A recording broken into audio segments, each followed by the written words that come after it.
Hi friends, ఈరోజైతే నేను మీకు చికెన్ కర్రీ ఎలా చేయాలో చెప్పబోతున్నాను. ముందుగా అయితే మనము కొన్ని సాసులు తీసుకొని అవి వేగిన తర్వాత ఎర్రగడ్డలు అయితే సన్నగా తరుక్కొని అవి మిక్స్ చేసి బాగా ఏగనివ్వాలి. ఏగనివ్విన తర్వాత కరివేపాకు కొంచెం వేసి దాన్ని వేగించాలి. వేగించిన తర్వాత అది కొంచెం రెడ్గా వేగిన తర్వాత కొన్ని పచ్చిమిర్చి అయితే వేయాల్సి వస్తుంది. చూడండి, పచ్చిమిర్చి వేసి అది కొంచెం వేగించాలి రెడ్గా వచ్చేంత వరకు. అలా వేగిస్తే ఏమవుతుంది అంటే ఆ కర్రీ అనేది చాలా టేస్టీగా వస్తుంది. మళ్ళీ వచ్చేసి అల్లం వెల్లుల్లి పేస్ట్ అల్లం వెల్లుల్లి పేస్ట్ యాడ్ చేసి అది కూడా కొంచెం వేగనిచ్చేలాగా మనం చూసుకోవాలి.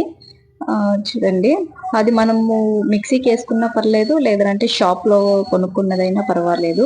మీకు చికెన్ ఎంత ఉండేదాన్ని బట్టి అంత తీసుకోండి. నేనైతే 2 స్పూన్స్ అయితే అల్లం వెల్లుల్లి పేస్ట్ తీసుకున్నాను. దాన్ని బాగా వేగనీయాలి. వేగనిస్తే ఏమవుతుందంటే అది దాంట్లో ఉన్న టేస్ట్ అంతా అయితే ఇంకా ఇంప్రూవ్ అవుతుంది. దాని తర్వాత ఒక 2 టమోటాలు అయితే సన్నగా కోసుకొని వాటిని దాంట్లోకి వేసి బాగా మిక్స్ చేయండి. మిక్స్ చేసిన తర్వాత కొంచెం సేపు అయితే ప్లేట్ మూసేసి వేగనిచ్చేలాగా కొంచెం మెల్ట్ అయ్యేలాగా చూసుకోండి. దాని తర్వాత వచ్చేసి ఇలా అయితే అవుతుంది కదా. దీనికి మనము ముందుగా అయితే నేను చికెన్ క్లీన్గా కడిగి దాన్ని వచ్చేసి పసుపు సాల్ట్ వేసి అయితే నేను కలిపి పెట్టుకున్నాను. అలా చేస్తే చికెన్ ఏదైనా స్మెల్ ఉండిందనుకోండి అది వెళ్ళిపోతుంది. చూడండి, నేను ముందుగానే చేస్తున్నాను. మీరు కూడా ఇలా చేయండి. కర్రీ అయితే చాలా టేస్టీగా వస్తుంది. దీంట్లోకి యాడ్ చేసేసిన తర్వాత కొంచెం అయితే తగినంత సాల్ట్, మళ్ళీ మీకు తగినంత పసుపు అయితే వేసుకొని మళ్ళీ ఒకసారి బాగా వేగనీయండి, మిక్స్ చేయండి. చూసారు కదా, ఇలా అంతా కలిసిపోయేలాగా అంతా బాగా మిక్స్ అయ్యేలాగా చూసుకోండి. చూసారు కదా, ఇలా ట్రై చేయండి. ఇలా చేసిన తర్వాత దీనికి కావాల్సిన మసాలా వచ్చేసింది. మీకు తగినంత అంటే చికెన్ బట్టి ఎన్ని హాఫ్ కేజీనా అని చూసుకొని తగినంత మసాలా అయితే మీరు ముందుగా రెడీ చేసి పెట్టుకోండి. నేనైతే కొంచెం గరం మసాలా వేసాను. చూసారు కదా, 2 స్పూన్స్ అయితే యాడ్ చేశాను నేను. మళ్ళీ వచ్చేసి ఇది ధనియాల పొడి. మీరు ధనియాల పొడి మిక్సీకి వేసుకొని కొబ్బరి దాంతో పాటు వేసుకున్నా కూడా కూర అయితే చాలా టేస్టీగా వస్తుంది. కానీ నేనైతే కొబ్బరి అయితే యాడ్ చేయలేదు, ఎందుకంటే అది స్టోర్ ఉంచడానికి కుదరదు కాబట్టి. 2 స్పూన్స్ అయితే నేను ధనియాల పొడి వేసాను, 2 స్పూన్స్ గరం మసాలా వేసాను, చికెన్ పౌడర్ వచ్చేసి ఒక 2 స్పూన్స్ యాడ్ చేశాను.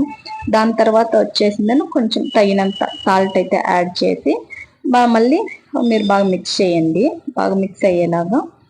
చూసారు కదా, ఇలా అయితే చికెన్ అంతా కలిసేలాగా మీరు మిక్స్ చేయండి.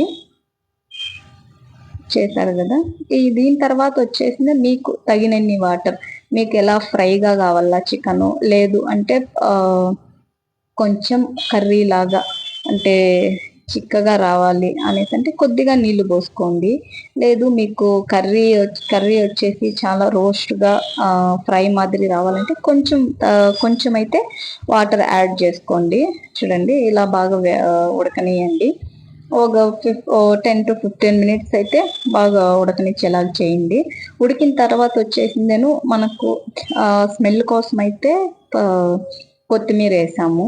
కొత్తిమీర పుదీనా యాడ్ చేశాను. బాగుంటుంది ఫ్రెండ్స్, ఒకసారి ట్రై చేయండి తప్పకుండా. చూసారు కదా, ఇదైతే కొంచెం ఇంకొకసారి అయితే ప్లేట్ మూసేసి కొంచెం ఉడకనిచ్చేలాగా చేయండి. చూడండి ఫ్రెండ్స్, ఇలా అయితే వచ్చింది కర్రీ. చూడ్డానికి బాగుంది కదా. దీనైతే వేడి రైస్ లేక్ కానీ లేదంటే చపాతీ లేక్ కానీ చాలా బాగుంటుంది. మీకు మా ఛానల్ నచ్చింటే లైక్ చేసి సబ్స్క్రైబ్ చేయండి.